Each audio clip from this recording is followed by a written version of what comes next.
Hello friends, আপনাদের সঙ্গে রয়েছে আমি স্বপ্না। খেলার দুনিয়ার সব খবর নিয়ে শুরু করব স্পোর্টস টাইম।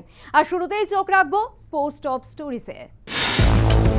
ডুরান্ডের মধ্যে এএফসি চ্যাম্পিয়ন্স লিগ 2 অভিযান ইস্টবেঙ্গলের। বুধবার যুব ভারতীতে প্রতিপক্ষ আল আরবি।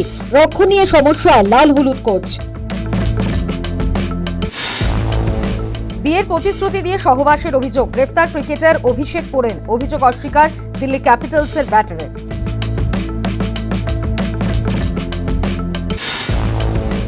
বিশ্বকাপ হকির অভিযানে নামছে ভারত। 19 আগস্ট প্রতিপক্ষ পাকিস্তান। 51 বছরের ব্যর্থতা কাটানোর হাতছানি হরমনপ্রীতের সামনে। আইএসএল চ্যাম্পিয়ন হওয়ার সুবাদে এবার এফএফসি চ্যাম্পিয়ন্স লিগ 2 খেলার সুযোগ পেয়েছে ইস্টবেঙ্গল। বুধবার ঘরের মাঠে কুয়েতের ক্লাব আল আরবির বিরুদ্ধে ম্যাচ দিয়ে অভিযান শুরু করছে তারা। এই ম্যাচে নামার আগে রক্ষণের সমস্যায় জেরবা লাল হলুদ কোচ হাবাস। চোটের জন্য এই ম্যাচে ইস্টবেঙ্গল সার্ভিস পাবে না বিদেশি ফুটবলার নাচর। ফলে অল ইন্ডিয়া ডিফেন্সের উপর ভরসা ছাড়া হাবাসের উপায় নেই।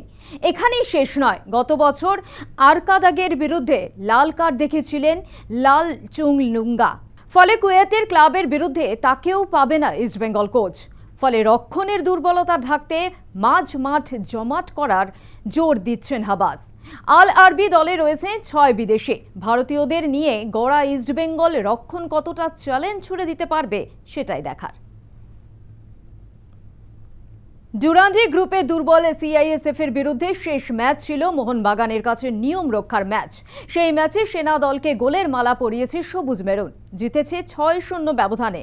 তবে যেভাবে গোল মিস করেছে তাতে নকআউটে নামার আগে চিন্তায় রাখল বাগান কোচ প্যানজিওটিস দিলেম্পেরিসকে।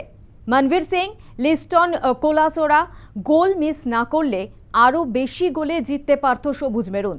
তবে মোহনবাগান সমর্থকদের নজর ছিল 2 বিদেশি জেমি ম্যাকলারেন ও ইস্টবেঙ্গল থেকে আসা মিগুয়েলের দিকে।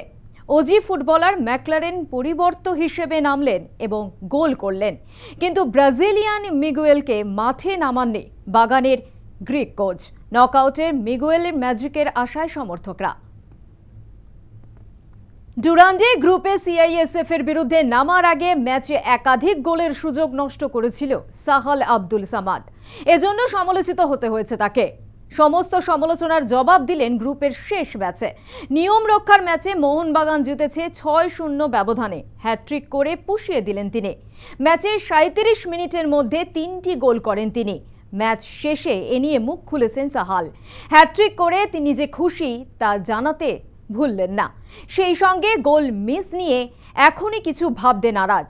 কোচের পরামর্শ মেনে নকআউটে নিজের সেরাটা দেওয়ার অঙ্গীকার করলেন হ্যাট্রিক ম্যান। আজব কাণ্ডের সাক্ষী থাকলো ব্রাজিল ফুটবল। গোল করে সেলিব্রেশন করতে গিয়ে সোজা স্টেডিয়ামের টানেলে ঢুকে গেলেন ফুটবলার। ব্রাজিলের কৌতা পেরেইরা স্টেডিয়ামের শাপেকোয়েন্সের মুখোমুখি হয়েছিল করিতিবা। ম্যাচটি 2-1 গোলে করিতিবা জয়ী হয়। ম্যাচের মাঝে করিতিবার ডিফেন্ডের জার্সি মারানহাও হেডে গোল করে সেলিব্রেশনে মেতে ওঠেন। আর তাতেই বিপত্তি। গোল করে সমর্থকদের দিকে যাওয়ার জন্য মাঠের পাশে বিজ্ঞাপনী বোর্ডে লাফ দিয়ে টপকাতে যান, কিন্তু তিনি জানতেন না বোর্ডের উল্টো দিকে রয়েছে একটি টানেল। তাতে পড়ে যান। পরে খোঁড়াতে উঠে আসেন। ঘটনার একটি ভিডিও সোশ্যাল মিডিয়া হয়েছে ভাইরাল, যদিও পরে তা দেখে গোলটি বাতিল করেন রেফারি।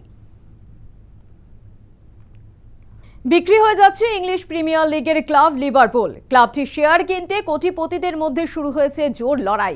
বর্তমানে ব্রিটিশ ক্লাবটির শেয়ার কিনতে অধিগ্রহণের খুব কাছাকাছি পৌঁছে গেছে একটি কংগ্লোমারেট। এই জোটের নেতৃত্বে আছেন ইস্পাত ব্যবসায়ী লক্ষ্মী মিত্তালের জামাই অমিত ভাটিয়া। তার সঙ্গে রয়েছেন আমাজনের প্রতিষ্ঠাতা জে বেজোস এবং ফেসবুকের সহ প্রতিষ্ঠাতা এডুয়ার্দো সাভেরিন। এর আগে 2010 সালে 30 কোটি পাউন্ডের বিনিময়ে লিভারপুল অধিগ্রহণ করেছিল এফএসজিআই। সম্প্রতি শেষ হওয়া ফিফা বিশ্বকাপের পর একের পর এক বিতর্কে জড়িয়েছেন জিয়ান্নি ইনফান্তিনো।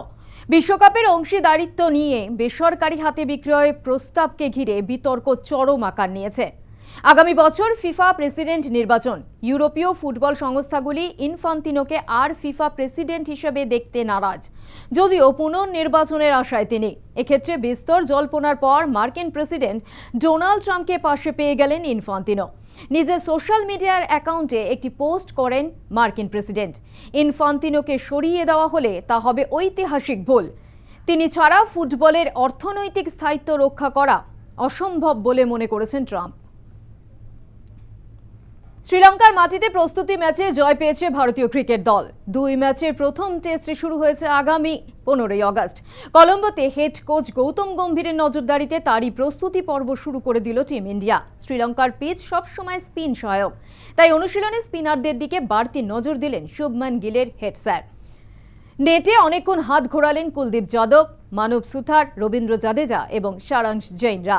এদিকে সাই সুদর্শনের বদলে টেস্ট স্কোয়াডে স্থান হয়েছে সরফরাজ খানের। দ্বীপরাষ্ট্রে নেমে অনুশীলনে নেমে পড়েছেন তিনিও। বিয়ের প্রতিশ্রুতি দিয়ে সহবাসের অভিযোগ করে ক্রিকেটার অভিষেক পোড়ালের বিরুদ্ধে কলকাতা হাইকোর্টে মামলা ঠুকেছিলেন এক মহিলা। সেই মামলায় মঙ্গলবার হুগলি থেকে গ্রেফতার করা হলো দিল্লি ক্যাপিটালসের উইকেট কিপার ব্যাটারকে। গ্রেফতারের পাশাপাশি অভিষেকের ফোন এবং অন্যান্য ডিভাইস বাজেয়াপ্ত করা হয়েছে। অভিযোগকারিনীর বেশ কিছু আপত্তিকর ভিডিও তোলার অভিযোগ রয়েছে ক্রিকেটারের বিরুদ্ধে, যদিও তার বিরুদ্ধে ওঠা অভিযোগ অস্বীকার করেছেন অভিষেক পোড়াল। হার্দিক পান্ডিয়ার মুম্বাই ইন্ডিয়ান্স ছাড়া নিয়ে জল্পনা তুঙ্গে। মুম্বাই ছেড়ে কোথায় সই করবেন তিনি, তা নিয়েও চর্চা কম হচ্ছে না। হার্দিকের দল ছাড়া নিয়ে মুম্বাই ইন্ডিয়ান্সের পক্ষ থেকে কিছু জানানো না হলেও তারকা অলরাউন্ডারের নতুন দলে যোগদান নিয়ে উঠে এলো নতুন তথ্য। কেকেআরে সই করতে পারেন তিনি, তবে কোন ক্রিকেটারকে ছেড়ে নাইটরা হার্দিককে নেবে তা নিয়ে উঠছে প্রশ্ন। জানা গেছে 2 ক্রিকেটারকে ছাড়লে তবেই পান্ডিয়াকে দলে নিতে পারবে শাহরুখের দল।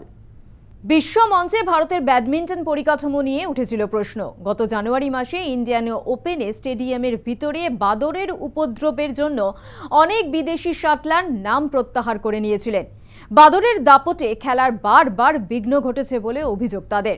আগামী 17ই আগস্ট থেকে দিল্লির ইন্দিরা গান্ধী ইন্ডোর স্টেডিয়ামে শুরু হতে চলেছে বিশ্ব ব্যাডমিন্টন চ্যাম্পিয়নশিপ।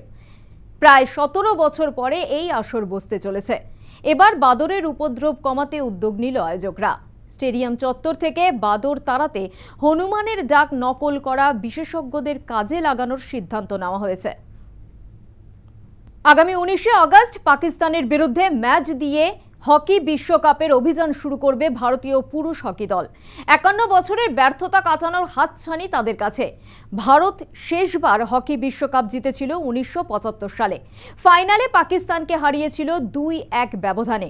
হকি বিশ্বকাপ প্রথম শুরু হয়েছিল 1971 সালে। সব মিলিয়ে 15টি বিশ্বকাপ হয়েছে, কিন্তু একবার চ্যাম্পিয়ন হয়েছে ভারত। এবার কি পারবে 51 বছরের ব্যর্থতা কাটিয়ে দ্বিতীয়বার চ্যাম্পিয়ন হতে? সেদিকে তাকিয়ে হকি প্রেমীরা। পোস্ট টাইম আজকের মতো এই পর্যন্তই। অন্যান্য সব খবরের জন্য দেখতে থাকুন news time, any time, all the time.